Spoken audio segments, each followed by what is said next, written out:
Experiment in the signal processing.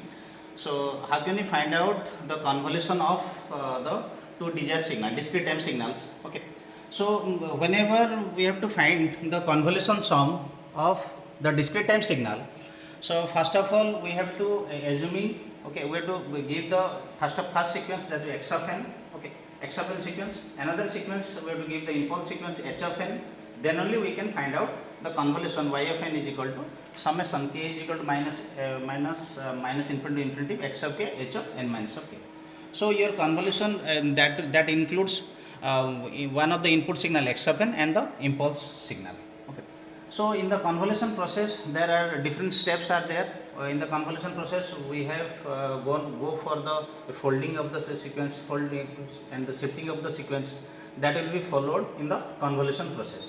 So whenever writing the code in the MATLAB, okay, so as like the fundamental signal, so initially we have to goes for starting the, if anything is there in the editor window, we have to clear. So that's why initially we give the command the clear, CLC command, then they clear all, then close all. Initially we give the x input, then we have to enter the first sequence, input sequence x of n, then y of n we have to, that is the output sequence, this is the we have to inputting the another sequence. So our output values that will be reflected here, okay, this is the x of n input sequence, another input sequence, that is the h of n, h will be the your impulse sequence, okay. So that will be reflect in the output part, y of n is equal to x of n, your then convolution of h of n, the convolution sum, okay. There are different types of convolution that will occurs in the signal processing. So here when here in the line 6 the output sum, that is the convolution of x and input signal. This all of you know, this is discrete time signal, okay. That discrete time signal that will help to execute the input sequence to the output line.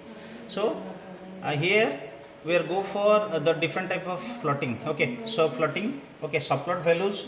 So that will be here we have to write in the subplot value 311, okay, subplotting the values, and we have to labeling the x label, we have to defining the value x label, that is n input n, then y label, okay. In the y label we have to defining the function x of n function, we have to define. So at last, so after executing, after writing this code, okay, so we have to save it in the save we have to save in the drive. Then only we go for the option to the run option, okay.